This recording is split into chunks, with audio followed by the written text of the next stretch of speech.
No, we're not talking about railing your wife. We're talking about everyone else doing Prayers it. to the people who want to do that. to be You honest. really, you are this fucking We're fragile. talking about everyone else doing it, not this us. Is what, We're good. This is what fragility looks like. That's what you guys are right now.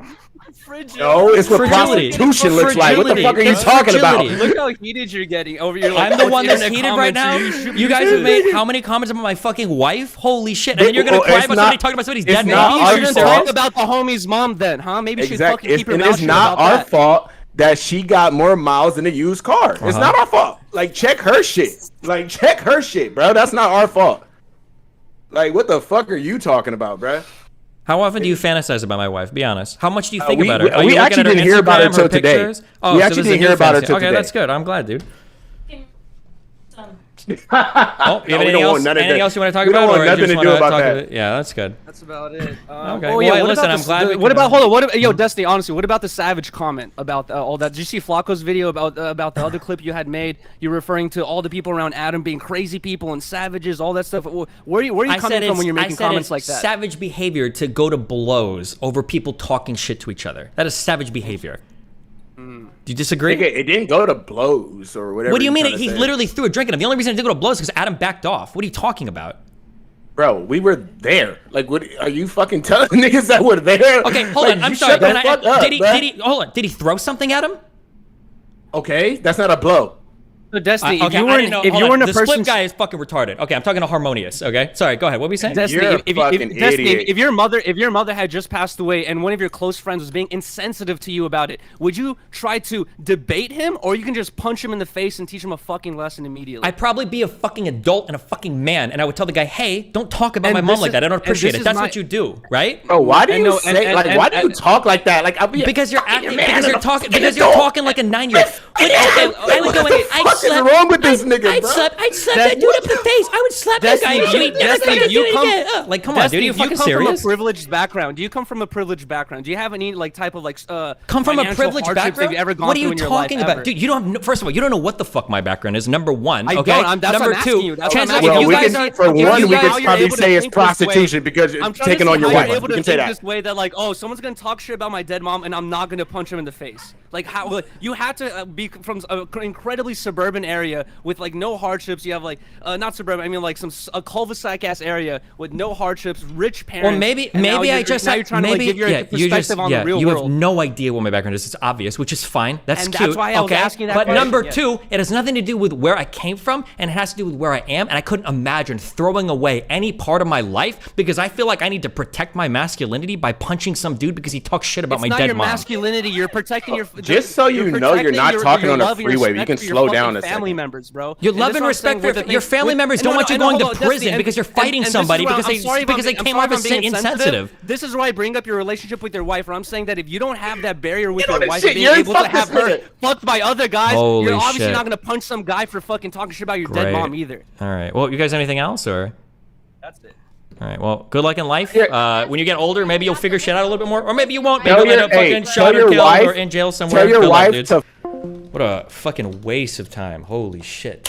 Have accusations of sexual assault in a hotel room where witnesses who were there who were partaking in what they claim was a consensual sexual experience, where are their statements?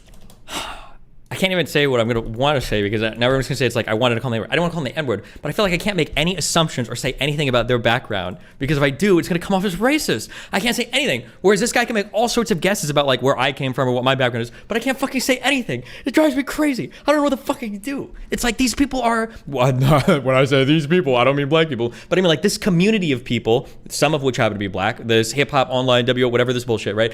It feels like it's like the trans community of like the new people that I'm fighting with. It's like the same problem that I ran into with trans people where I can't say anything to them or about them, not slurs, but just anything without it being like, oh, he's racist.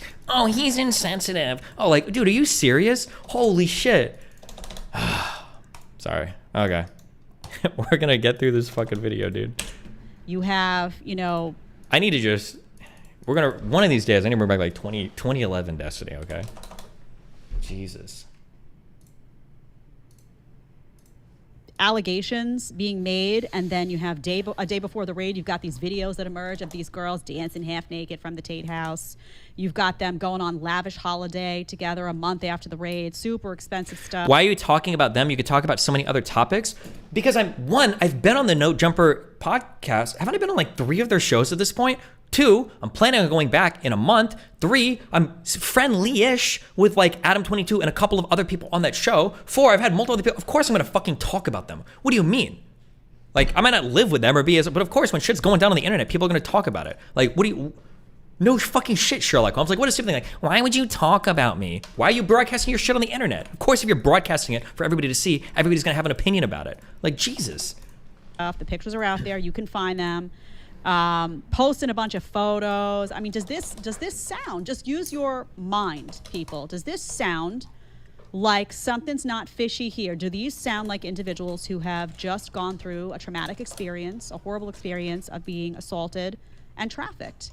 Also, where is the evidence of confinement? Where is the evidence that they didn't have access to the outdoors when you have multiple people, and by the way, cameras that they're refusing to look at the Tate home, at other people's homes like Jasmina's, that show, according to them, free access in and out. You can't be going out to get people who are held in confinement. They don't say, oh, can you run and get a pizza? And they go run and get the pizza. Oh, they're confined, but pizza's different. A jog is different. That's not how it works. I mean, really, like, there's the brain dead people out there. It's just unbelievable.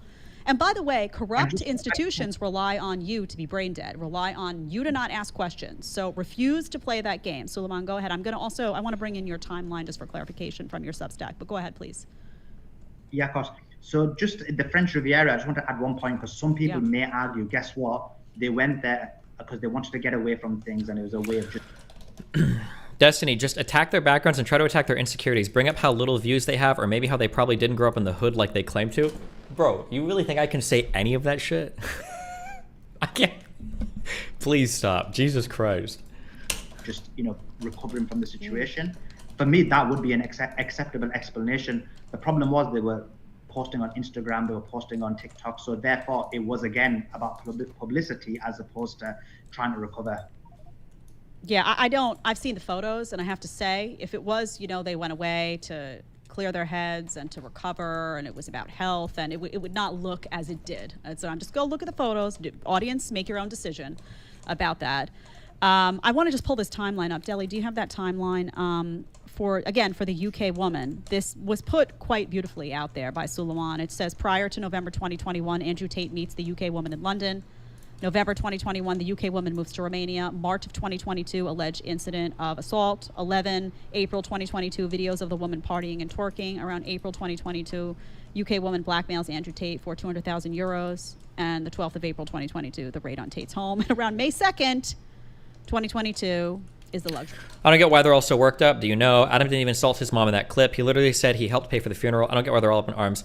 The reason why they're up in arms is because the way that Adam talks is autistic a little bit, where initially he said that, like, yeah, I heard that he's got a lot of stuff going on, he's dealing with like his mom shit or whatever, and when some people hear that, like, his mom shit, they're reading it in the worst way possible, and they're thinking like, oh, you think that his mom shit was just like a little thing, like some bullshit? So people started to get heated over that, and then when when the house phone guy expressed his upsetness about that, like, oh, you try to like just like rub it off and you like talk shit about it. Adam's like, what do you mean I talk shit? I paid for it. And now that was like another attack, like, you paid for my mom's funeral, motherfucker. And then he like got up and to fight or whatever. That's like the shit. But it's all like fragility. It's all just like being very fragile. Like, that's the problem, is being very fragile.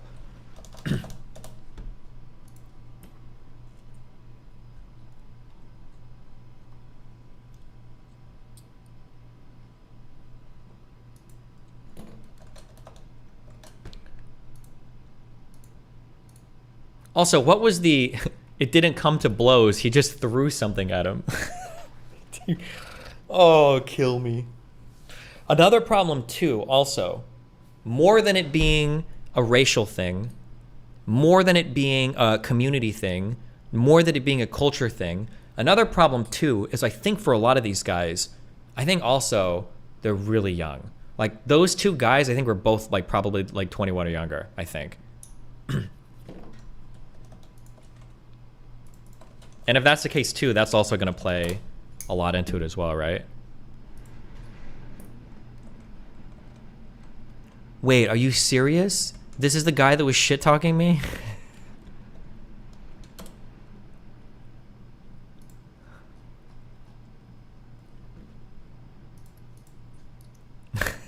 Okay.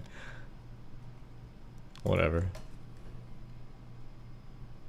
I'm moving Adam out to fucking Miami, okay? We're gonna get litty. Holiday. So just use your brain. Does this timeline make sense to you given the allegations and the accusations? It doesn't to me.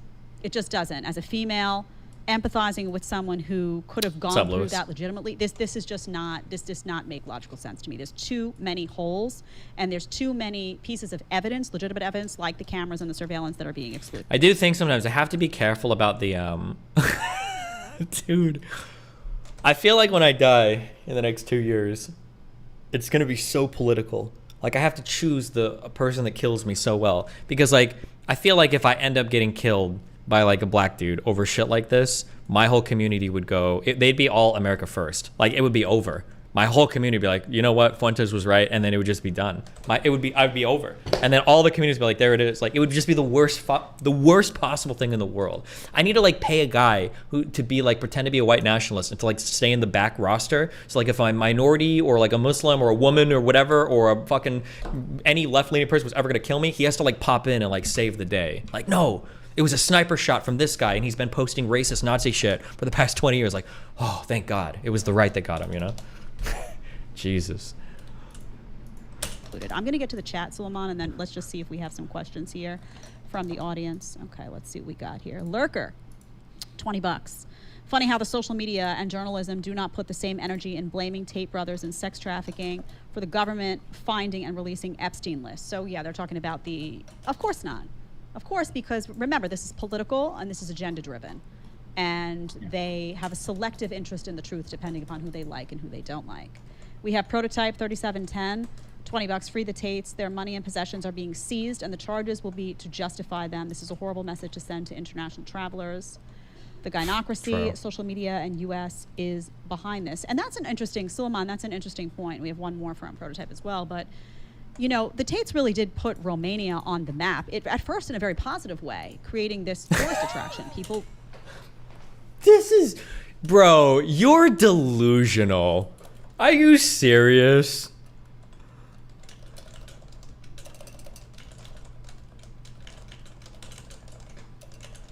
I know that she's saying this and not the other guy, but like he's not pushing back on it, so I'm gonna hold him to account as well. Like, nobody was going to Romania before the Tates were there, and then they were like, oh, maybe I'll check out Romania. Do you think Andrew, do you think the Tates are driving a whole bunch of international tourism to fucking Romania?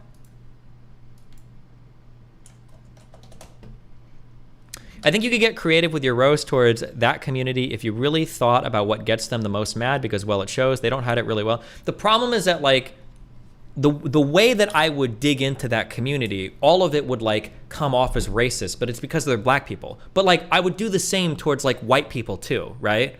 Like, if I was arguing with some, like, really incel-y fucking white guy, a lot of the stereotypes I'd go to would be racist. I'd say, okay, you've got some school shooter vibes, motherfucker. Or, okay, like, is this the next, like, Unabomber or whatever? Which, like, would feel kind of racist, right? But it's against white people, so we don't think of it as racist. But the issue is that, like, if I were to reach... So I can reach into stereotypes of white people to, like, you know, kill a white person in a debate using white stereotypes, but I can't do it to other... That's the issue. Because when we're reaching into people's backgrounds, it's always going to be stereotypes, right? Because they don't... Like, that guy was stereotyping me. He thought I came from, like, an ultra-rich, wealthy, whatever fucking background, and I had never had to work a real job or whatever. He thought... That's what he thought about me. But those are all, like, white suburban kid stereotypes, right? Which some of them fit me, but a lot of them don't. But I mean, like, he can do that because I'm white. So it's just... It's not a... I'm telling you, it's not a game that you can play. I can't get in the business of generalizing a black dude and insulting him unless I actually want to go full on fucking racist, right?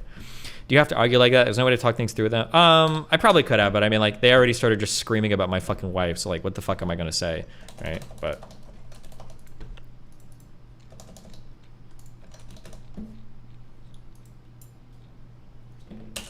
what is this doing to Romania now? People aren't blind and deaf. They see... To be fair, it was the white guy saying that. Yeah, but I didn't know he was white until I left the call. I thought they were both black.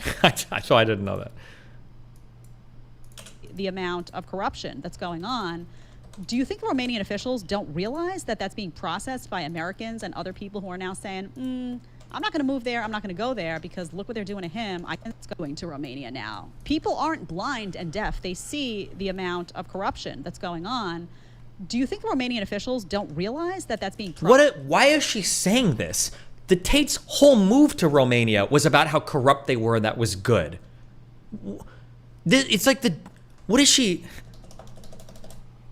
Processed by Americans and other people who are now saying, I'm not going to move there. I'm not going to go there because look what they're doing to him. I could be next. God only knows what goes on in the legal system over there.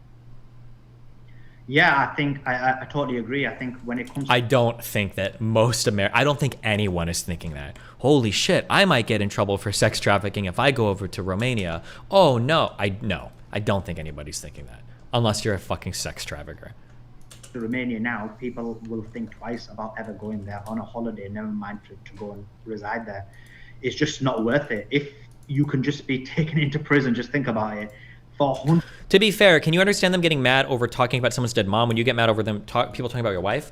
Okay, two huge things. One, nobody was actually shit-talking his mom. I'm sure his mom was a fine lady. Adam was not shit-talking his mom, ever. Adam did not shit-talk his mom. He just came off as sounding insensitive. But he sounded insensitive in an autistic way, right? Where Adam's like, yeah, it seems like, he's got the shit going on with his mom.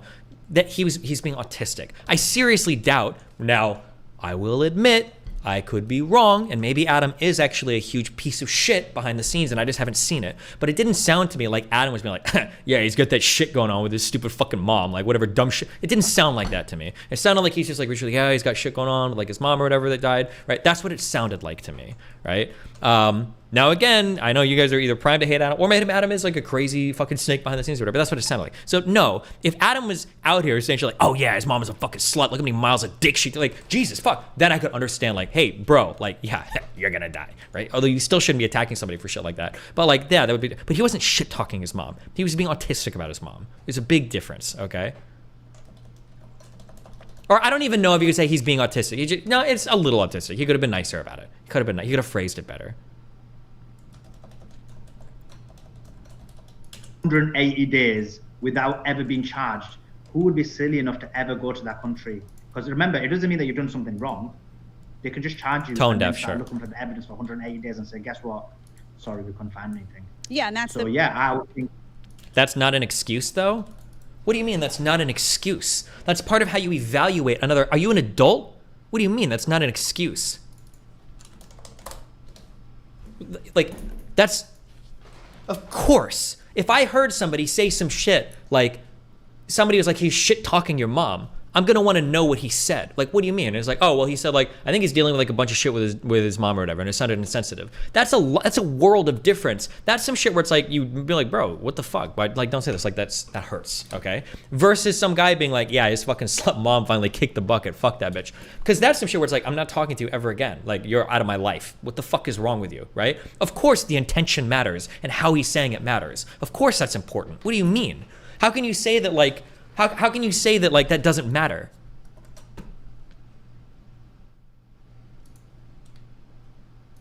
That's a witch hunt, right? That's what people are saying. Is it a witch hunt? Is it I mean, it just seems like. Yeah, them talking about my wife the way they did crosses the line way the fuck more than Adam did.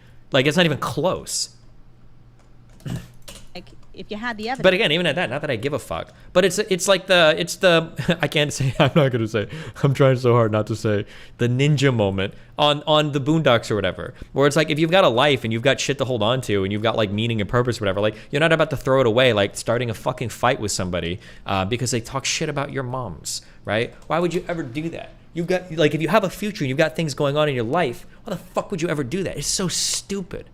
It's so stupid. Maybe I need to like quote other, like, oh God, I wish I could. There's so many like black rappers. There's so many black community members that say shit like this. Fuck, even in fucking Cream, they talk about like, oh yeah, young kids just want to fucking, gangbang and shit. Michael Jackson, just beat it. Like, fuck, like even in the black community, they talk about this shit all the time. Like, don't kill each other over stupid shit. Now, I guess I can't, maybe I can't say because I'm white. Actually, Latino, actually Latinx. But like, it's not even like I'm saying anything revolutionary or new there. Like, this is shit that people have been talking about for a long fucking time in the black community, about the black community, or outside the black community, or in the rap community or whatever. It's not even controversial. It's so stupid. Okay. Anyway, about Andrew Tate. You would have charged them already. So what is this, a hunt now? I mean, is this something crazy going on here? $20 from prototype 3710. Placing them under arrest in horrible conditions is a form of psychological torture. To coerce false confessions. They don't want them to speak out on what has happened to them. They need them muzzled. I would highly doubt, I actually have no concern whatsoever that the Tates would be coerced into false confessions. What? Not the Tates, but the women could be. So imagine you brought, like, one of them's in hospital. If for 6 months, if you try to break them women down. Oh, that, yes. That's a fair point. Yeah, that is a fair point. I was thinking of it from the perspective of the Tates, but you're right. They've got the 2 women in there. I'm sure there's a lot of coercion, a lot of conversations going on in there, which is another reason, again, get the lawyer. Why would they think that the prosecution could break the women down to saying false things, but not the Tates? In there. That lawyer needs to get in there today. Okay, I want to talk about. And remember the women have come out and said that when Diacop came, they tried to coerce their testimony. So we know that's happening. Yeah, is that the Ukrainian woman that you're referencing right now? That's right. Yeah, so a Ukrainian woman came out and said, there was a video, I think we're probably referencing the same video. She came out and said, yeah, I'm being coerced. Like, they're trying to get me to say stuff that didn't happen. I'm being manipulated. And if she's coming out, by the way, it takes a lot of courage for these women to come and speak out, because they know the second they do, they're going to be targeted in some way. But if she's saying that, is that a pattern that's going on? I want to talk about the case files for a second with you. So initially, with the first, hearing, you see that the Tate team was presented with what looked like 17,000 documents. The issue is that you called yourself a racist like 30 times today. Of course, people are going to think you are giving uncontroversial advice from bad faith. No, that's called cope, my friend, okay? Anybody that's watched any of my shit isn't gonna think I'm a fucking racist. And if you watch 2 seconds of a white guy saying something mean about a black guy and you think that he's a racist, that's your fucking problem. Grow the fuck up, welcome to the fucking real world, figure your shit out, and find a way to associate with people that disagree with you without crying, "Wow, racism," like a little fucking child, okay? Fuck you. I'm not here to cater to how sensitive or fragile or how much of a fucking pussy-ass bitch you are. Figure out how to talk to somebody without like crying and pulling the race card immediately because they said something about you that you don't like. Fuck you. No, I'm not here to, I don't play that shit anymore, okay? That was 2021 Destiny, okay? That was like, oh, well, maybe if you are really mean to them, they have systemic white supremacy, blah, blah, blah, blah. Fuck out of here, okay? Go to Vosh's channel and try that shit, okay? Don't do that here. Figure out how to engage with somebody and the actual shit they're saying, even when they're mean to you, without being like, well, he's racist. Out of here. That's corny. That's goofy, okay? That's goofy. Within 45 minutes, they had to like review all these documents. I'm hearing that a lot of them were irrelevant. Then you add in the fact that surveillance cameras aren't being submitted to the case files. Then you add in these 2 women, Beatrice and Jasmina, who are saying, we're not victims. We're repeatedly labeled as victims in these case files. Our statements are not being properly recorded. They also, I believe, have cameras set up outside of their houses. I think Jasmina had suggested that they had confiscated them, but they're not actually using them to prove that there was fluid movement in and out of the house. So what is what is going on here with the case files? Is there anything additional that you would add to that? And what is the agenda here, Suleiman? Yeah, so I would say I agree. Everything you've said, you've summarized brilliantly. But in addition to that, not everyone watches you, so of course they're going to characterize you as such. Don't cater, but something you say unironically plays into the label. That's fine. But you know what? I'm pretty big, okay? And I'm getting bigger. I got a big presence on TikTok. So we're going to reset some of that discourse because I'm big enough to do it, okay? And I will do it. So I might say some things, and it might be a little bit mean, and I do say things that are mean. If you want to call me an asshole, if you want to say I'm a jerk or a big fucking meanie sometimes, yeah, that's fair. You know what? And I am mean sometimes. And you know what? I'll even give you this. There are times when I'm mean when I should be nicer, okay? I'll even go that far. I'll give you that one. There are times when I'm mean when I should be nicer, okay? But I'm not racist, okay? Not even close.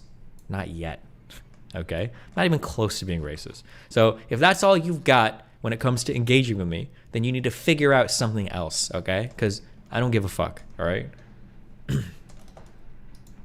That they basically had a scenario where the next hearing they actually finally gave them the case files, because previously they let them look at them but then they took them back.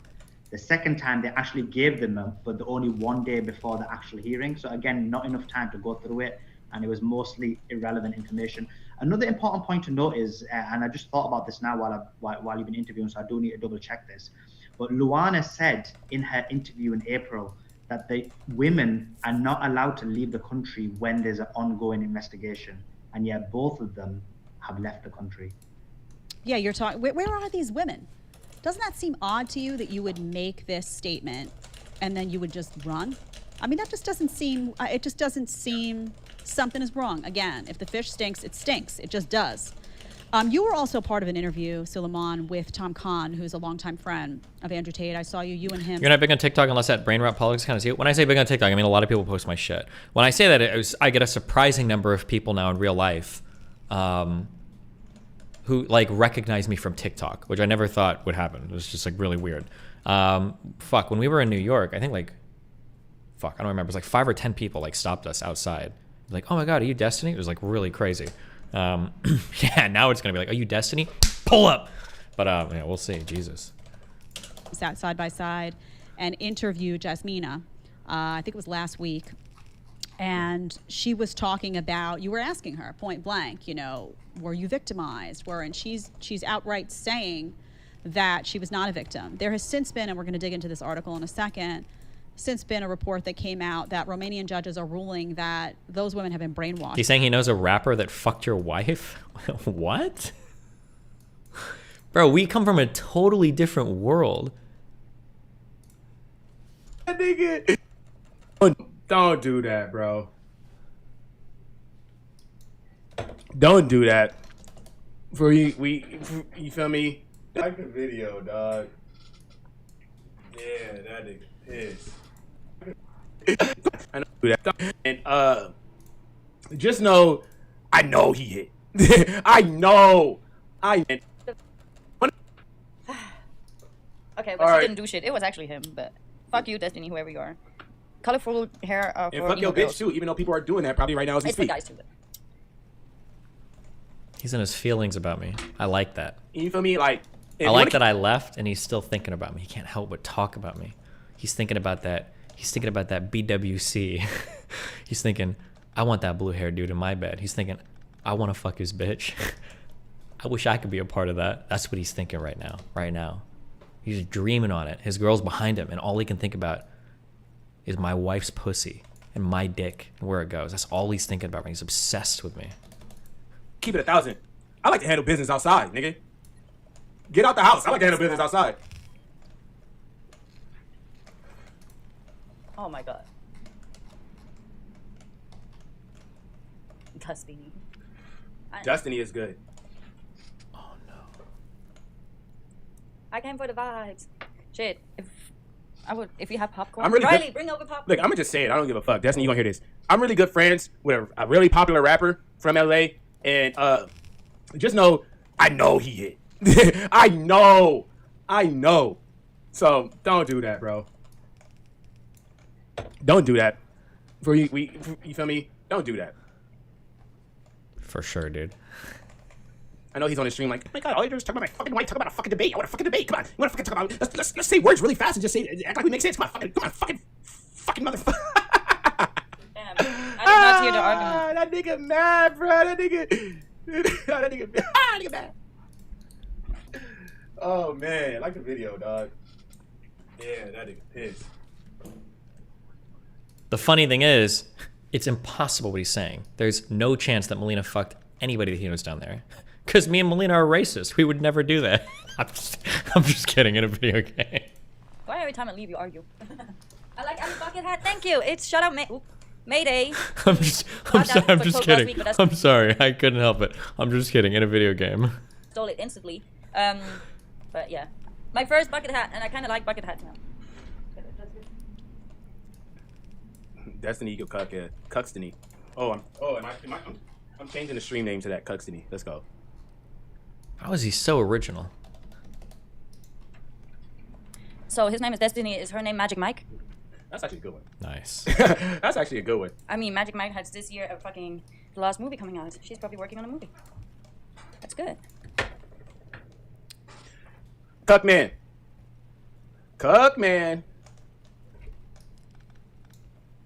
She never even posted him on her. Oh my god, no. Focus. Hey yo, Destiny, if you listen to this, focus on yourself, bro.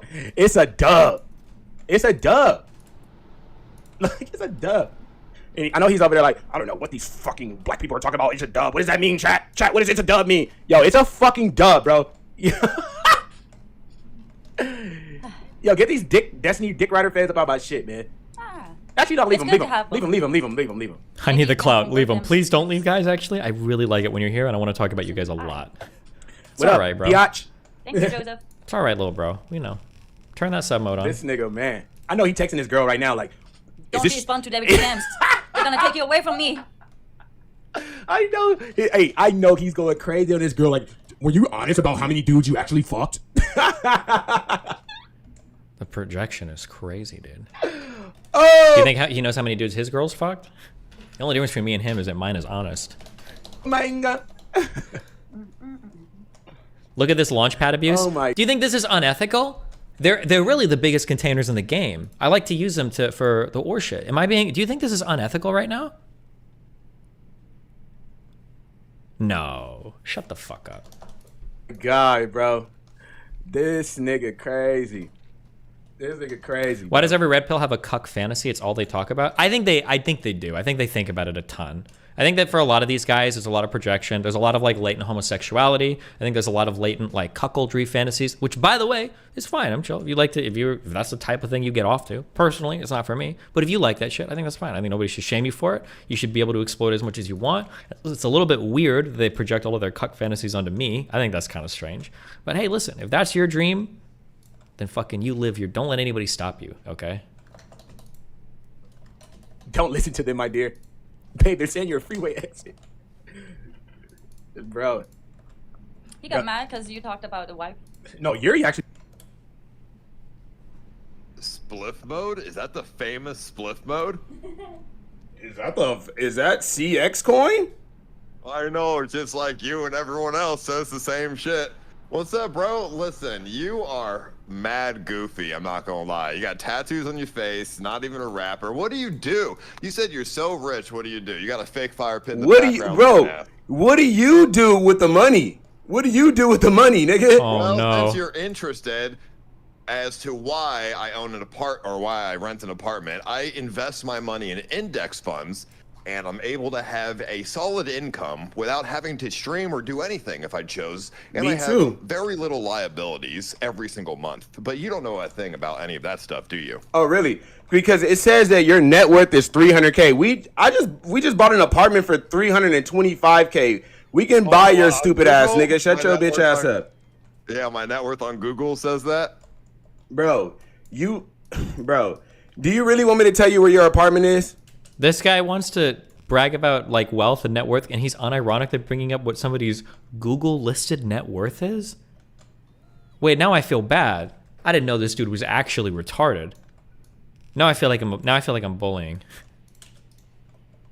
I know. I mean, yeah, everyone knows where my apartment is. What about it? Bro, come on, bro. Like, come on, bro. The houses in Texas cost like $40. You can do better than that. Yeah, I don't want a house. I want a condo, but I don't want to pay for the price of the condos right now because they're all way too expensive. Not that I can't afford it. It's just they're too overpriced. But you don't know a thing about that because you have no business bone in your body whatsoever. Oh, really? Clearly. Okay. Hey, what do you like do? Is that your wife? Are you married? Yeah, I am. Okay, so how are you getting hoes if you're married? Also, see, that's another thing. That's another thing I don't even have to unpack. Chad already knows. Bro, they used to call me the richest man in LA because I had so much motherfucking money. What do you do? What happened to it? What happened to it? Because you're washed. You're washed right now. What do you mean? I don't. You look, nigga. You look like a Facebook employee. You live in this little bitch ass apartment and drive a Tesla. Yeah, I'm a smart human being who saves his money. Do you even have Mint? I have Mint. It's I don't give a bro. What the fuck? You're spending. Bro, what are you talking This about? is how I know do you you, don't bro? really Do you yourself own a CX coin? I mean, shit. I own many CX coins. I own like millions of those motherfuckers. Bro, you're literally a goofball. Like you're literally You don't know anything about money. That's why, that's why I know you're not rich. People who are rich know how to. I never said I was rich. You saying that? I just show you. I just say you. No, I never said that. It never came out of my mouth once. That never came out of my mouth once. Yeah, it didn't come out of your mouth. You typed it. No, I never said that. Pull it up. You literally said, Pull it up. I'm rich and ICE is broke. Where, nigga? Where didn't I say I was rich? I never said rich. I never said that. Okay, I mean you. Okay, I mean you. But did, you are broke. That's a fact. You are Let's broke. say you did it. Look at your nasty ass couch, bro. You're broke.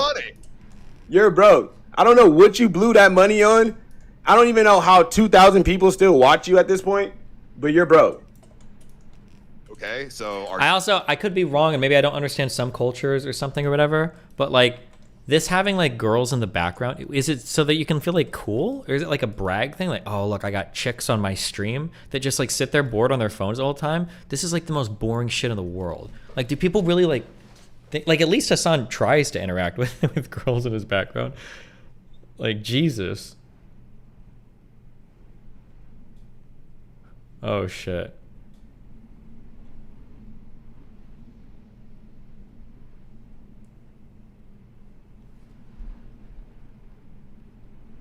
One second.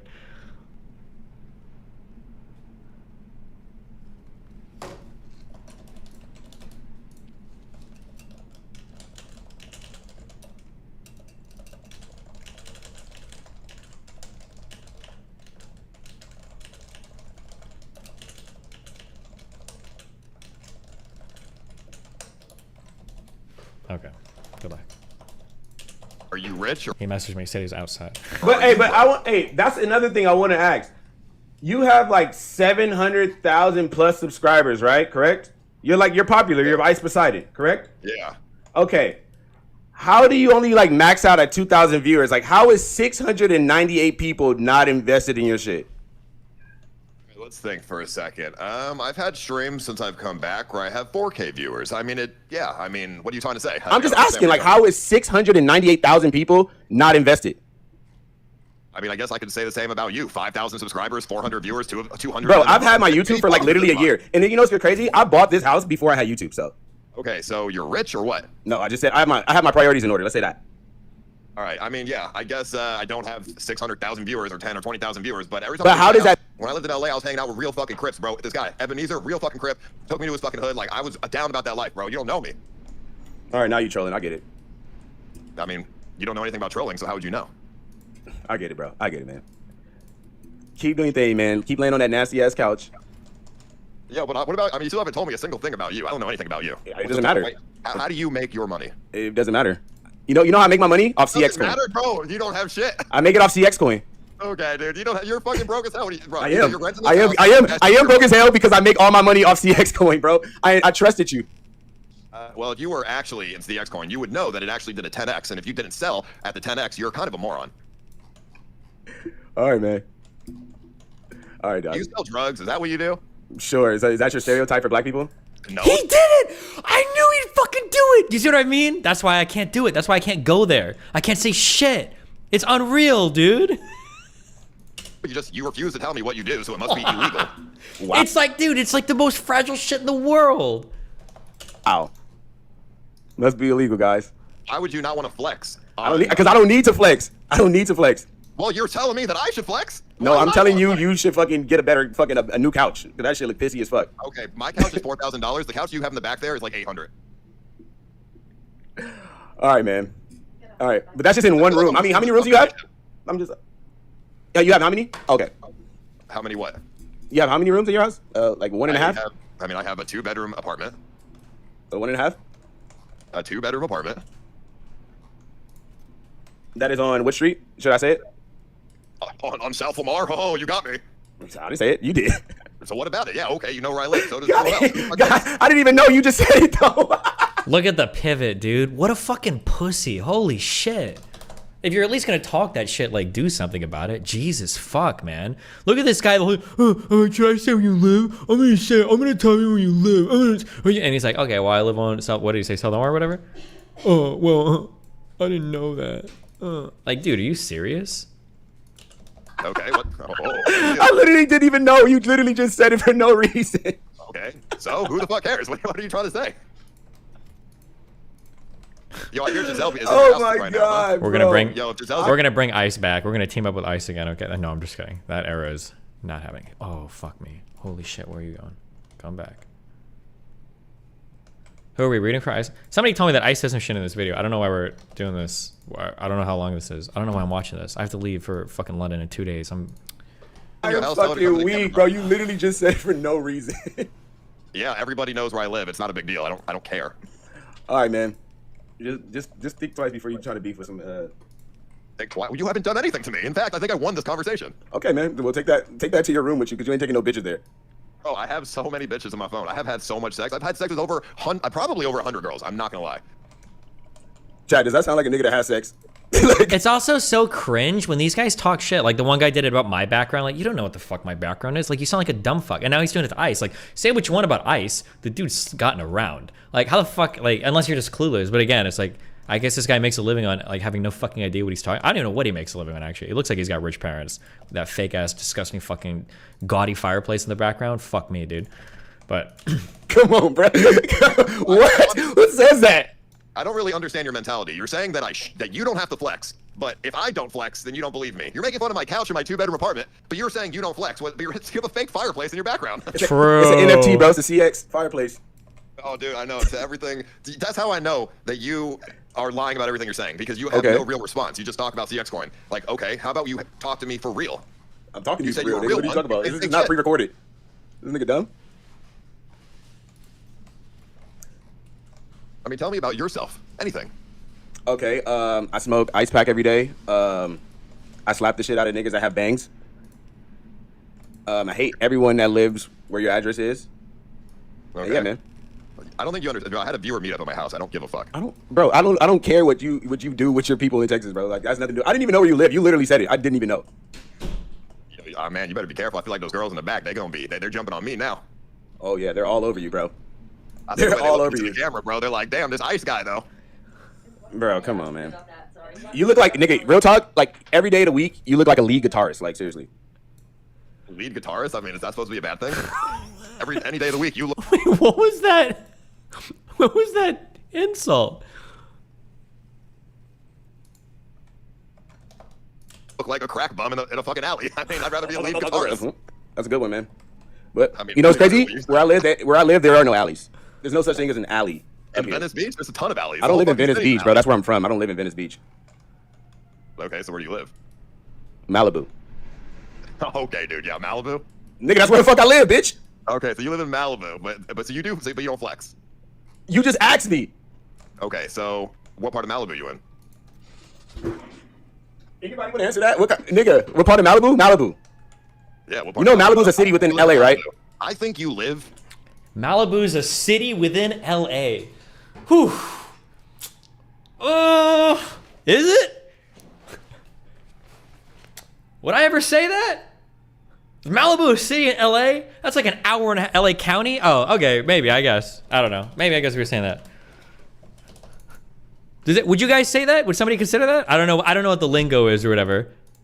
I've spent like a fair bit. I have friends up in Malibu and Calabasas, so I've been up there quite a bit. That's like a fucking hour and a half drive out of fucking LA. But maybe it's like LA County. I don't know what the fuck. I don't know. LA County is fucking huge. But so maybe, I don't know. I don't know if it goes up to Malibu, but okay, maybe.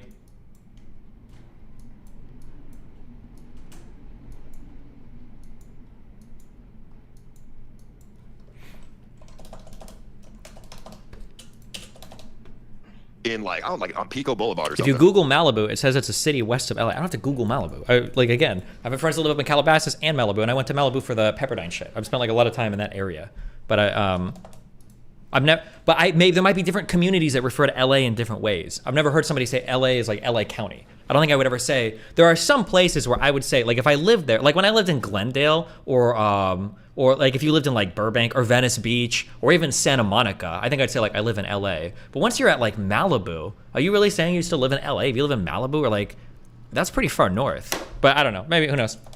It's like a nitpicky. Negative. Positive. Okay. Well, actually, he's right there. Actually, he's right there. He's been in my house multiple times. Who? Yuri, he's right there. Ask him. Yuri! Does he live in Malibu? Does he live in Malibu? Or does he live in a dumpster? He lives in Malibu. He said a dumpster. No, I said I don't want to get in between this, dude. I don't want to get. I texted Toke. I've talked to Ice. This is out of my control at this point. All right, but just answer the question. Just answer. Just answer the question. I said yes, you do. Okay, you live in Malibu. Congratulations. With no CX coin. Well, you're not telling me what you do, so I don't believe anything you're saying anyway. No, I sell drugs, bro. Okay, so tell me more about it. What kind of drugs? I sell ice. I don't think you do shit. You asked. I sell ice, dude. I don't know what you do, but it sounds like you probably took a PPP loan and lied to the government. That's what I think you do. Okay, so you think a PPP loan buys a house in Malibu? I think you got the wrong PPP lined up, bro. They could. I mean, they were giving out like millions of dollars. Okay, but like I said, I sell ice. All right, wait, guys. This whole thing I feel like has gone so out of control and has taken so many corners. This all started between just like the shirt roast, and it got like a little bit more and more started. No, bro. Look, let's end this? Look, let's call it what it is, bro. He got mad because I said the All-American rejects want their hair back. That's how it started. I don't even remember that comment. Yeah, I was so mad when he said that. Well, that's how it started. Can we, dude? All right. Can we both apologize to one another and just call it truce and be friends? I don't know. It's like, dude, this is so weird because I talked to Toke, like I talked to you, and it's like Toke's my best friend. I just met with Ice, we've been streaming together. He let me stay at his house. All this stuff. Been nothing but nice to me as well. And I just feel like this all started from a miscommunication. Yeah, does his house smell like pee? You know what? Okay. We have to finish this Tate shit, guys. It's fucking 11:14. Potlord, that's his name. I'll call him Portland. Violently shoves his wife, Allie Rose. Okay. Now coming from I probably can't do that. Go on my back. Is he drunk? Go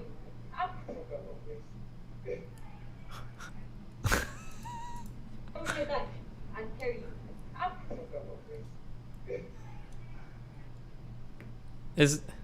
Okay. Violently shoves his wife. I feel like you're reaching here. This seems stupid. Let's start off with this. Number one, Toke is a really good friend of mine, and I also have to say that like if there was any, Toke has been there for me before, where he's gone above and beyond to defend me or help me in any situation, and he's just the type of homie where if I'm ever stuck in a weird situation, he'll be like the first dude to like get my back instantly and like try to defend me and stuff like that. And so, from the perspective that I've seen, basically, and let's start. I don't even know what I'm. This number one. Toke is a really good friend of mine, and I also have to say that like if there was any, Toke has been there for me before. This is okay. Okay, listen. I don't know any of these people. I don't know any of their beefs or history, so none of the shit you're linking me means anything about any of this to me. Okay, so I don't know why you're. I don't know what I'm supposed to take from any of this, but thanks. I appreciate it. That dude talked about Yuri's dead sister. I don't even know who Yuri is. I thought that's like female underage like lolicon hentai. That's what I thought Yuri. I don't even know what the fuck who Yuri. I'm not talking shit on him though. I don't mean to say I'm talking shit. I just don't know. I have no idea. I hurt some feelings with that one. I'm sorry, guys. Cheers. Thank you, Devontae. Coxtony. Damn, he mad. The white guy is Yuri. Yuri the white kid. Yuri is the white guy. Mr. Bro, Kim, this nigga crazy. the more right from Kim possible I can. That nigga got a Rufus dick. Okay. We're almost through this, guys. I don't know if I'm gonna fucking finish this tonight. I don't know if I'm gonna stream tomorrow. I should be. My flight leaves at like leaves at night. Including the woman that you spoke to that day. Did you have an impression upon speaking? Bro, this guy's GF fetishizes black people. Attacking white guys as pink penis. This is some white guilt shit. They're talking about your dick. Wait, really? What the fuck? What? With Jasmina, that Jasmina was brainwashed. Not at all. I would say it's completely the opposite. She was just very confident, very extrovert, very direct in the way she answered questions, spoke when she wanted to speak. I would say it's the opposite. She was literally the opposite of someone who could be brainwashed, in my view. She was even talking about things that we didn't put in the final cup, about COVID and these type of things, which weren't even, because they weren't relevant to the interview and these type of things. She was just talking about so many things that a mind that is controlled, that is brainwashed, just would not think about that. So not at all, it's complete opposite. So my assessment here is that the witness statements here in multiple cases are too damaging to the prosecution, that they just simply aren't allowing them to surface, that the camera footage and multiple components of this case that are not being properly assessed would take down a bulk of allegations. She says with no idea of anything from a legal whatsoever. perspective, what can the American legal team force in terms of can they force this footage to be assessed? Can they force these statements to be properly reviewed? What can an American lawyer do when it's really outside of her purview? What can she do here, Sulman? Well, what she can do is... There's not much she can do because it's not being tried in America. It's being tried in Romania, my friend. You can't just do whatever crime you want around the world and expect the United States to bail you out unless it's some hardcore political shit. Is help support the Romanian prosecutors, sorry, the Romanian legal team. And there's two ways of doing that. So first of all, the Romanian legal team can obviously use the Romanian law to demonstrate why what they're doing is actually illegal. It's actually illegal according to Romanian law. They should be including these evidences, even if it's against the prosecution. But in addition to that, what she can do is, because what if they don't listen to her? What if there's a scenario where the prosecutor and the judge are in cahoots and they're not listening? So what the American lawyer can do is, first of all, explain it to the press, explain it to the government, explain it to society, say, look, these things are happening and they're contravening actual Romanian law, as well as human rights and international law and so on and so forth, to put the pressure on the prosecutor and on the judge and the judicial system to act appropriately. Because this is one example of definitely the contravening law. But does it strike you as odd that hasn't happened already? I mean, I'm watching this case unfold, and I'm just like, what is going on in terms of this legal team that they are not forcing some of this stuff? I mean, you're using words like illegal. We're talking about human rights violations. There's a piece missing here for me as to why Tate's own representatives aren't standing their ground more firmly in this and doing something about this. Now, and I'm not speaking to potential evidence that may exist behind the scenes. This is just about what we already know and what is not being allowed to have its proper day in court to shine in terms of evidence. So, I mean, I just don't understand. I'm deeply confused as to what's going on there with his own representation. I agree. And my hope is that with this new legal team that has been added on, that there'll be more focused representation of the Tates to demonstrate that what's happening is contravening their rights. Okay, I want to go to an article. So this was the update that happened yesterday. I've seen several of you weighing in on this.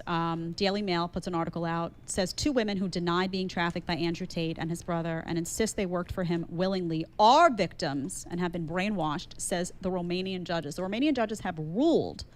We're talking about Beatrice and Jasmine here. Jasmina, by the way, who just did that interview with... I will make him do that. I'm going to probably be a little bit more of a stickler in this debate than I am normally. If you're kind of like with counterpoints, the reason why we could be kind of mean to him is because he started to cite his expertise. If you're going to cite your expertise, then we're going to attack your expertise. If this guy's going to call himself journalist, independent journalist, law degree journalist, okay, you're saying they're violating international law? What international law? Like, I'm going to need you to cite me some international law that's being violated. It's not enough to just say they are. Like, you need to tell me. You're saying they're violating Romanian laws? Which ones? International laws? What international what? UN laws? Human rights violations? What are these? Tell me about these that are being violated. I think it's fair for him to be asked that question, and he should have an answer prepared for that. Sulman just did that interview with Tom Khan. This is what the article said. Are you okay, Destiny? Where's your wife at tonight? Shit.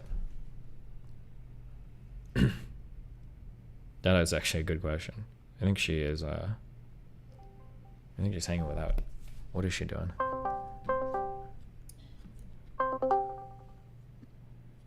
Hey, calling me. Hey, I'm just saying where you're at. What are you doing? What? What are you at? What are you doing? I'm in the room. Oh, yeah? With who? Myself? Really? Prove it. Should I turn the camera on?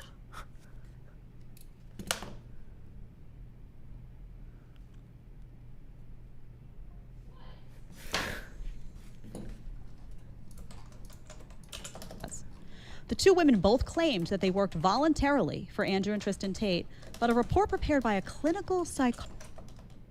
What? What? What's up? What are you doing? That people keep asking me where you are. Oh. You can see me right now. I'm trying to figure it out. Show me. I can't. Show up. I can't do Show it. I don't know how. You don't know how to show me? Nope, I don't know how to put it on my screen. Do it. I can't. Why? Love you. No.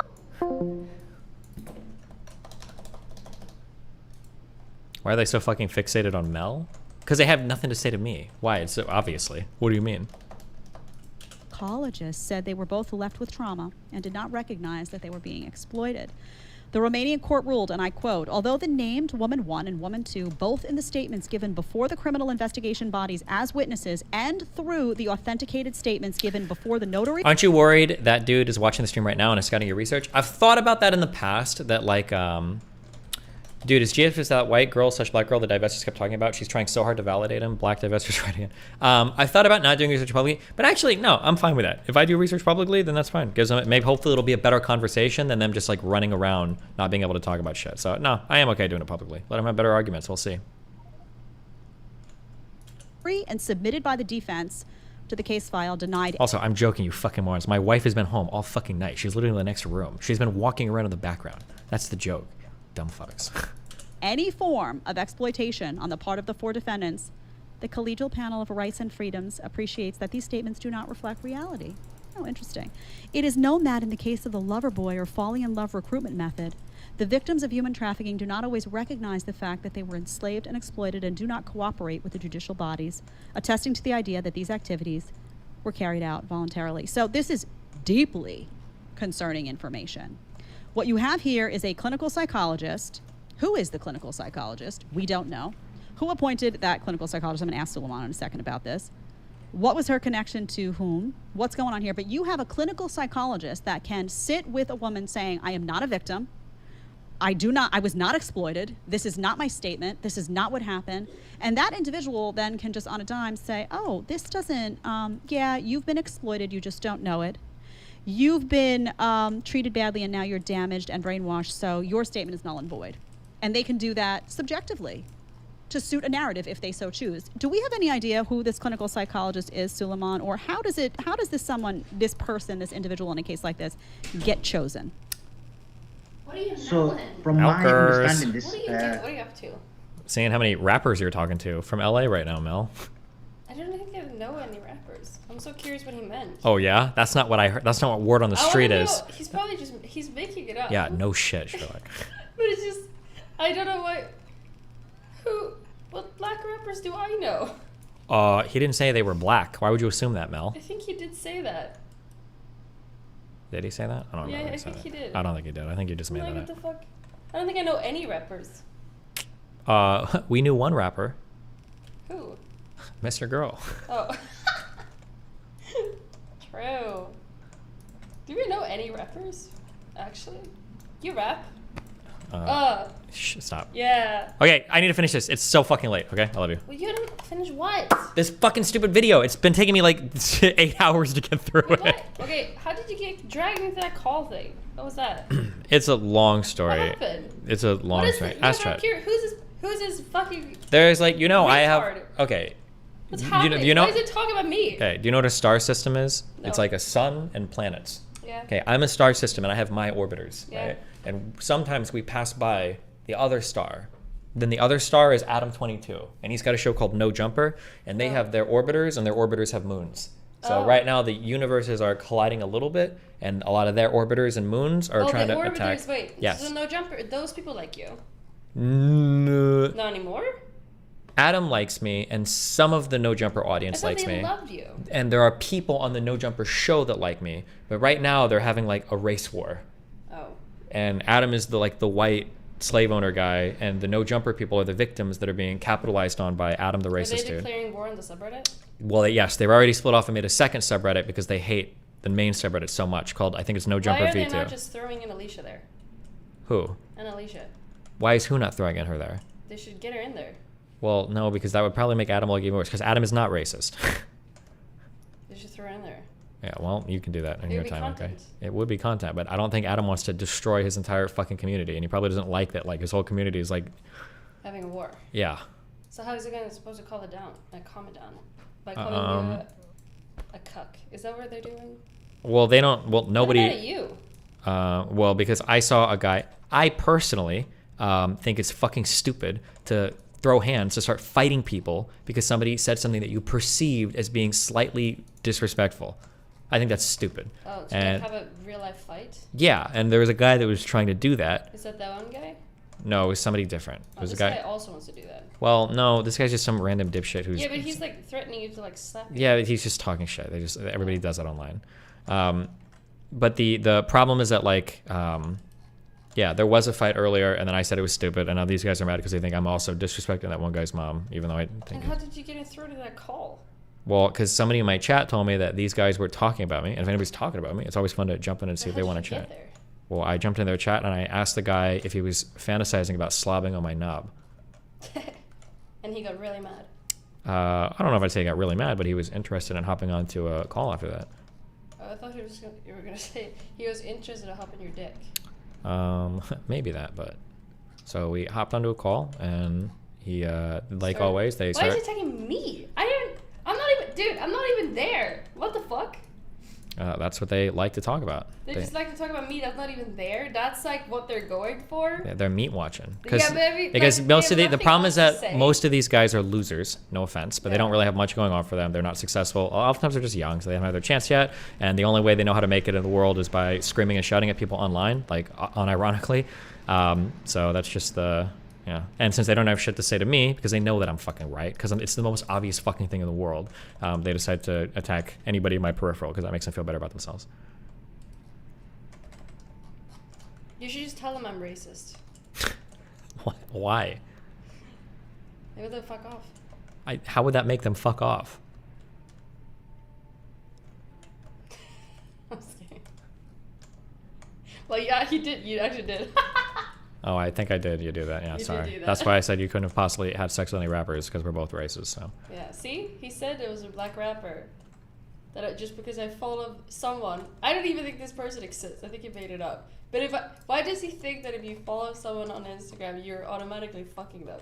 The red pill shit has like destroyed men's ability to understand like Instagram. Like these people think that like Instagram is an app that women use to farm like sexual shit from. So if you're a woman and you're on Instagram, like a lot of these guys, like unironically, these guys are more upset if they were to find that their girl had an Instagram account than a fucking Tinder account, unironically.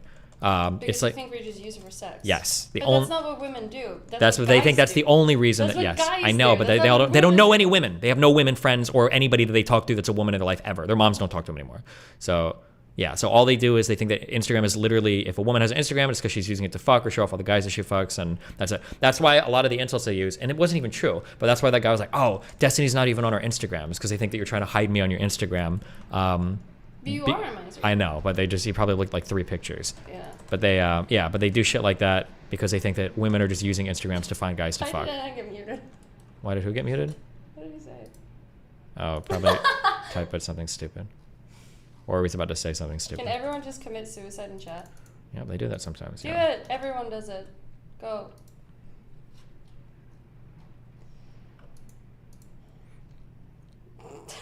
No, why? Don't tell him to do that. Everyone's committing suicide. I'm just laughing at them. Based. How does it feel? Well, They can't say anything. nice. Way to go. Okay, I need to finish this video. Okay. Love you. Be careful. Destiny, that is a truly silly point. Probably the first thing I've heard you say that is so wildly absurd, awful to take. I mean, they say it all the time. I don't know what you want me to say, bro. Like, they literally say, like, if you ask the average red pill guy, he'll tell you that your wife shouldn't even be allowed to have an Instagram account. Like, they literally say this shit. I don't know what you want to say, right? The psychologist actually non-court approved. So the women, although she is a qualified psychologist, the women went to her on their own volition. So, and from my own understanding, and again, I will need to verify this, but from what I understand, these other women didn't actually go to the clinical psychologist. So what the clinical psychologist has done is based on... So sliding into Insta DMs isn't a real thing. I would say behind Tinder/Hinge, Insta is the next dating app. In the same way that, like, Facebook is a dating app, right? Like, yeah, people are going to slide into people's DMs and shit on Instagram. It happens, of course. But, like, women don't just have it to be sluts. Like, there's a difference. Based on what we're hearing, is if she's made this judgment, she has basically interviewed the United States woman as well as the UK woman, and based on what they've said, made an overarching decision that everybody else is brainwashed as well. I thought you said Insta was a solid dating app. Yeah, if you're good at Instagram, you can hunt down girls on Instagram. But it was the same way that you could on Facebook, right? Because it's social media.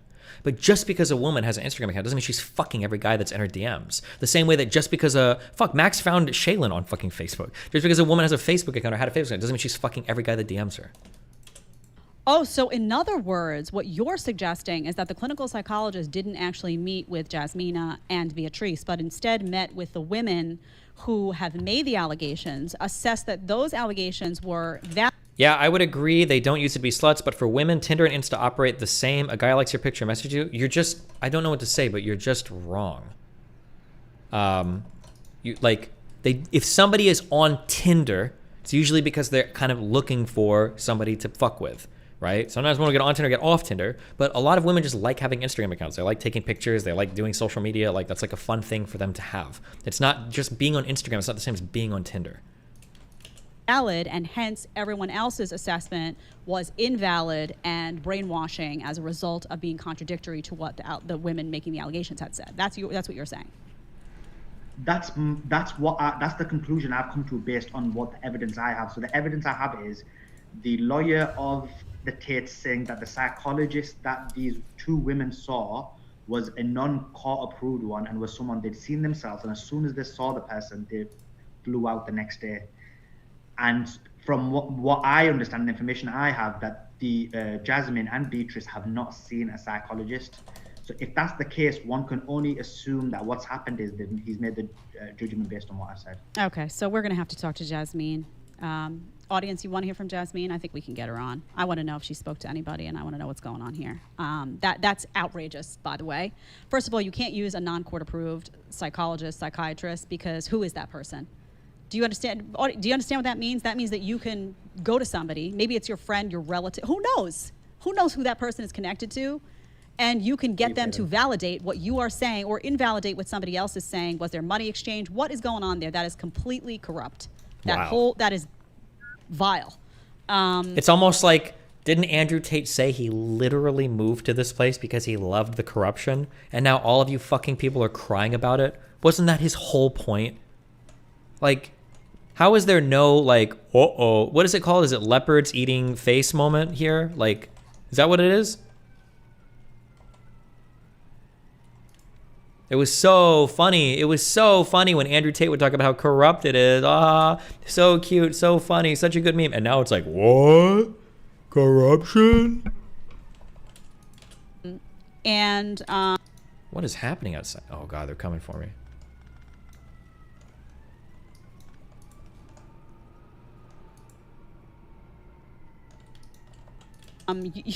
That's outrageous.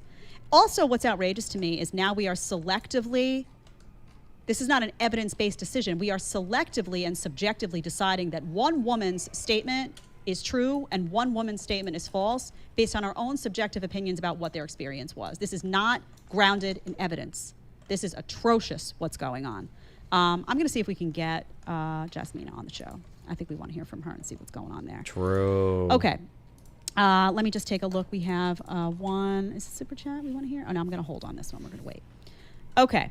I want to get to some of the politics of this and just ask your opinion on some of this, Suleiman. So for me, there's two components here. You have a macro and you have a micro. And I know you're not a political analyst by trade, but I would love to hear your take. For me, the macro of this is there's a political narrative that, obviously the system, Andrew Tate talks about the system. He talks about the matrix. Usually red pill people say that women use Insta as a sort of conduit for relationships with men is because Instagram is usually the most benign social media that women will give away to anyone, and therefore the first port of access to random creepy men. So most stories are based around this platform. This is the reason for that. Insta and Tinder are wildly different. I don't even know what that, I don't know how to even parse that statement, but okay. Said he's taking on the climate agenda. He's taking on very powerful people. He's talking about masculinity, which I've said for a long time. You cannot wreck or destroy a society unless you destroy strong men. He's made a living off of building men up in many capacities. People who watch his long form content know that. I think there are people in positions of power on a macro level that can't stand him. I'm sure the World Economic Forum is not a big fan of Andrew Tate. I'm sure the WHO, I'm sure all the three-letter words that we It's all the meme orgs. Did we bring up Soros yet? Like, talk about. I'm sure the Biden administration is no fan. I feel very confident saying all of that. But then there's a component of Romanian politics that's also been fascinating to me. I don't know if you know anything about this, but apparently there was a prosecutor in this case who was applying, I don't know if it's the lead prosecutor, but who was applying for a higher level position. And that position will be announced in March, supposedly appointed around the 11th. And I'm wondering if this prosecutor also wanted this high profile feather in his hat to establish some sense of I'm important, I'm worthy of this promotion. Do you know anything about the local politics and what could potentially be happening here? Yeah, of course.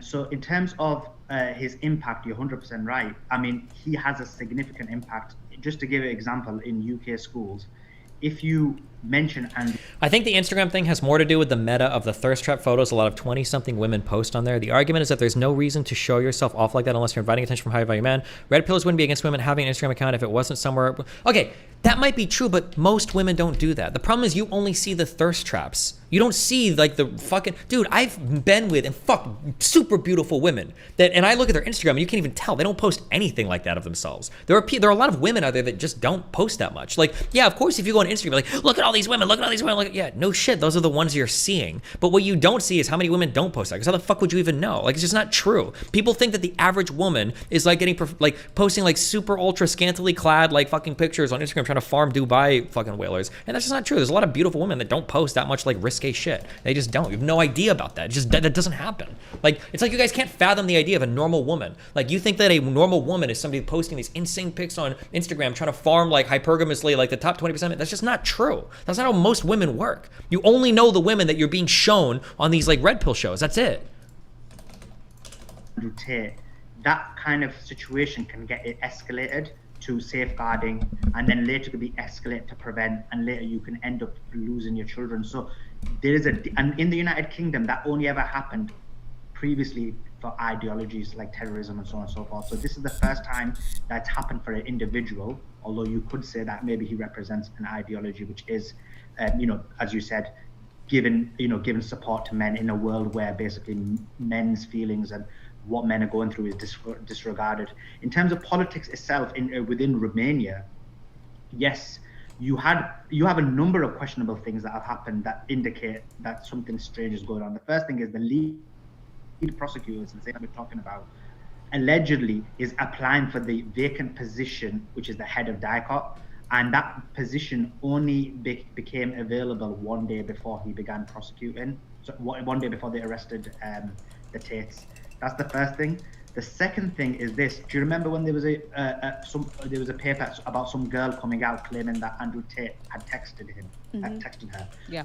Well, when you look into that, first of all, there was no text exchange. There was just one text sent.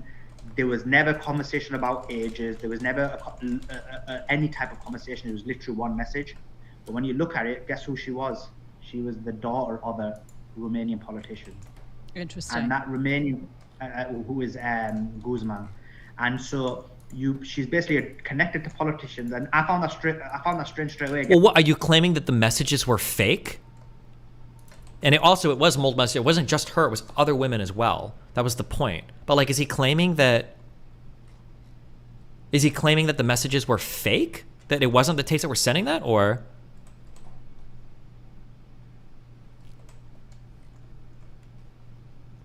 Guess what? The girl who's making this claim, she's went to Romanian newspapers, she's went to the BBC, she went to a number of newspapers, and all of these girls are connected to either very wealthy men or Romanian politicians. And then you've got a scenario where the ex-prosecutor, so there's two ex-prosecutors, so I don't want you to confuse them, but basically one of the ex-prosecutors, her husband was being tried in court, and the decision was made before it was even before the day of the decision. So again, it makes it seem like that there's some kind of connection between the judiciary and the prosecutors. And then the last thing is there's an ex-Romanian prosecutor who had the same position as this guy, who said that she's looked at the evidence And in her view, the evidence does not meet the record standards. She finds it unfathomable that they've even been arrested. And she believes that the only way this has happened is because of outside interference. You know, I've long said innocent until proven guilty. That's a standard that we operate in the United States, although some in media don't operate by that when it's inconvenient for them. But I so do. brave. But I'm looking at this case, and looking at what I've seen, I don't believe that they can get a fair trial given what's going on. So my question to you is, has the decision already been made? Is this going to be an instance where you could wind up with a conviction without evidence and just bleeding of corruption? What is your take? Yeah, I do think the evidence. I do think the decision's already been made, and hence why they're making these moves. We've already talked about the illegality of not bringing forth evidence that is proving Tate's position, such as CCTV. And why that's a problem is this: if you're just going to look at one type of evidence which makes one look guilty, what will happen? It'll go to trial, and everybody knows. Let's say there was even a fair system. Trial risk means that even if you're innocent, you could end up being found guilty, because that's what trial risk is. But then on top of that as well, the fact that they're doing this does, in my view, indicate that this decision's already been made. I'm debating this guy, also yeah. I think in a few another days. layer of this problem, again, with politics is, in order, I keep saying American citizens, because you grow up with the idea that if you're an American citizen and something like this happens to you, your country will come to your rescue. No, you don't. No, you absolutely don't. If you're listening, you're an American citizen, don't ever think that you can go to another country and violate their fucking laws and you're gonna get fucking bailed out. That is absolutely not fucking true. It can happen in exceptional circumstances where the cases are exceptionally political, but when you're like self-admittedly going to countries to take advantage of their lax legal system and all that shit, and you're openly talking shit about it, why the fuck would you ever think that you're gonna get bailed out by anybody there? What a stupid thing to believe. Rescue. The people in power in this country can't stand this guy. They cannot stand this guy because he is standing in their way. This guy is standing in the face of authoritarianism. Oh Single-handedly, my God. really, because he has enormous reach. He's talking about your freedom to create and build the life you want for yourself. He's telling men to man up. I mean, this is also, all of this is just standing in the way of authoritarian dictates. So the American government is not stepping in. I mean, the Biden administration, they're not going to step in and come to his rescue, which is why I keep saying it's gonna have to be the legal team. There's gonna have to be something that happens here. And I'm not a lawyer, so I don't know what that is. I'm gonna try to get Tina Glandian on as well to discuss what's going on there, because I don't understand. She says I'm not allowed in the jail. I'm like, what do you mean not allowed? Like, you got to get in there. Like, end of story. There has to be, I don't know. I'm losing my mind over here. So I want to ask you just to, in closing, and then I'm going to do a little summary for the audience here, but is there anything about this case that we haven't talked about today that you think is worthy of mention, maybe that people don't know? And what are you looking for next? As you follow this case so closely, what are you waiting, what shoe is going to drop next that's going to tell you what's going to go on here?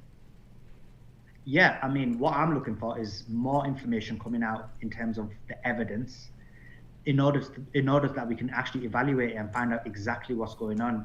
And in my view, as we receive more and more evidence, it just exonerates the Tates more and more. So that's important. But another important thing is this, because people try to downplay Andrew Tate's role in society and think that he doesn't have an impact.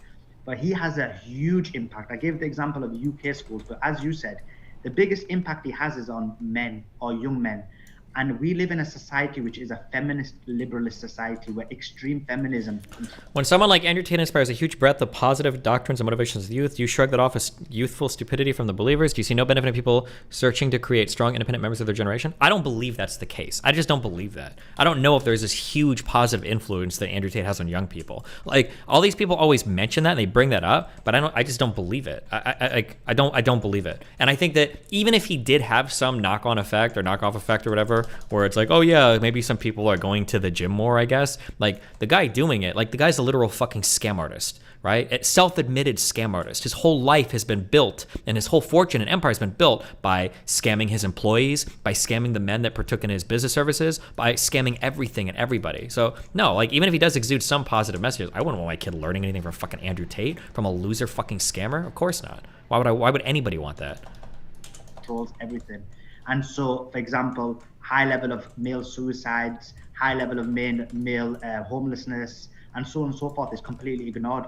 And in my view, as somebody who wasn't a fan of Tate, although now I've consumed a lot of his content, I do agree with a lot of his ideas, getting men to basically find value in themselves and actually getting society to actually value men is the biggest concern of the Western liberalist society. So I totally agree that he is probably enemy number one, because I don't know anybody else who speaks to young men in that manner. There's nobody else. Do you think this is going to go to 180-day detention? How far do you think it's going to go before a charge, and will a charge be dropped at all? So I think they'll go the full 180 for two reasons. First of all, to punish them, to try and break the women. And the second reason is this: they need more time to find evidence. They've had almost a year and they've not found anything, so they need a lot more time to either find evidence, or, as Tam Khan said, actually, which is his concern, that they might fabricate the evidence. It's been 10 months, and the only leaks, the leaks are nonsense. I mean, truthfully, even if they had something here, my impression is they would be leaking it, because they wouldn't want public outcry. They would want the public to feel that the detention was justified in some way. Instead, what you have is anybody with eyes and ears who's actually interested in digging is seeing there's no justification for this right now, for what's going on right now. Again, what they're counting on, though, is that enough people have been poisoned by the shorts and by media so that they just can't stand him, and they're letting their emotions and their own, opinion of Andrew Tate, which may be negative, maybe they don't like him, inform how they feel it should play out. And it's like, oh, well, I don't like him, so he should be punished type of mentality that's playing out. Suleiman, any closing thoughts? And also, please tell everybody where they can find you, and because you're going to continue to follow this, obviously, in the next, several weeks, months. I'm sure we'll have you back. If there are any big updates, I'd love to have you back. But please tell people where to find you for updates. Yeah, of course. You can find me on Twitter, which is Sheikh Suleiman, SHAYKH, and then Suleiman, which is my name. And then my Substack, which is, I'm not sure what the name is, I think it's Suleiman.Ahmed@Substack or whatever it is. There you can find or follow me. And just what you said, I just wanted to make my final comment on that, because I think you hit the nail on the head.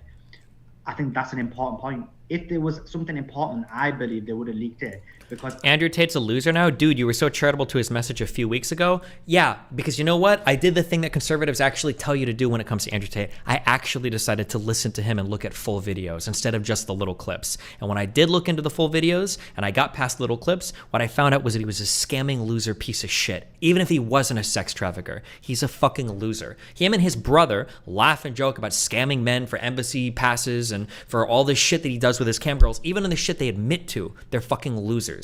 So yes, it's not because I changed my mind and I flipped blah blah blah. It's because I did what you guys want and I looked up the full context of everything I said. I looked up how they made their money. It was by doing corrupt casino deals, and it was by running a scam cam business where they scammed their customers, pretending that they were going to get girls to fly out and meet them, and they never did it. And they talked and bragged about how they scammed them over and over and over and over and over and over and over again. And then Tate talks about how he gets women to fly from other countries and lies to them about marrying them and brings them to work for him. These women that don't even have backgrounds in sex work. And then he talks about scamming them by stealing from their taxes. And he gives tips and tricks on how to rob girls from their taxes by lying about how complicated they are. So yes, after I started to watch the full context and do research about who he was, I've decided that I do think they're fucking pieces of shit. Yes, that is my position.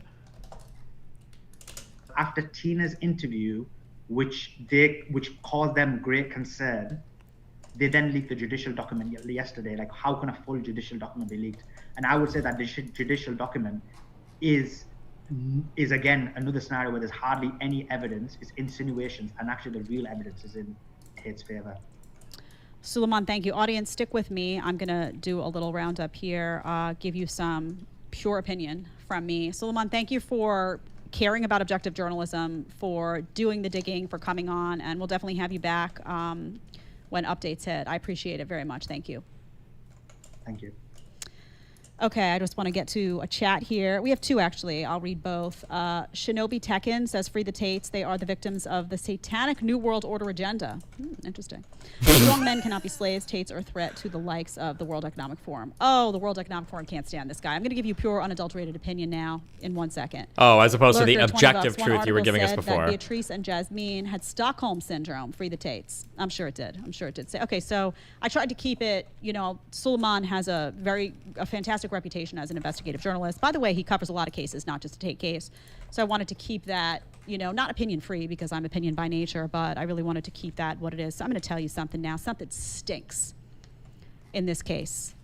The corruption stinks. You tell me why. You tell me why cameras are not admissible. If there are cameras inside and outside the Tate home that show that these women have free movement in and out of the house, why is that being held? How could you be held captive if there's videos of you sitting on a phone and going in and out of the house? The representation is saying, show these. Okay, you've got women saying, these cameras from my own house are being confiscated. My devices are being confiscated. And they're not even admitting the reality of, like, I had free movement. That's a problem. Corruption, deep. True. You've got these women. Let me tell you something. When I saw this Daily Mail article, I started to grow horns. I'm telling you, man, this is some sickness that you have two women coming out and saying, and I've heard. Okay, I don't care. All right. Jesus. Well.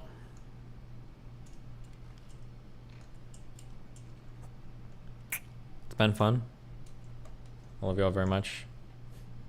It's been a wild ride today.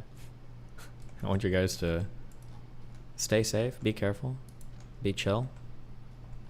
Promise is the last Tate debate? I mean, probably not. Like, we're only at the start of it, probably, because if charges are filed, that's going to reignite the entire media cycle, right? And then if a conviction happens, that's also going to reignite. So we've got 2 more big media cycles, 2 or 3. Maybe something big will pop up during the actual court case itself. I don't know how public Romania is with their shit. If they do like public trial, I imagine they must, right? But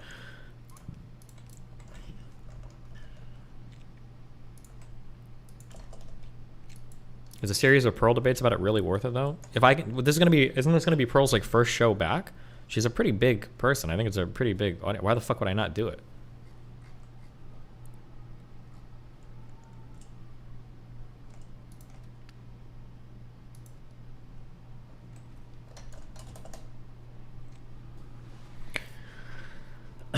Do a body painting stream with Kelly Jim. Yeah, I'll do it.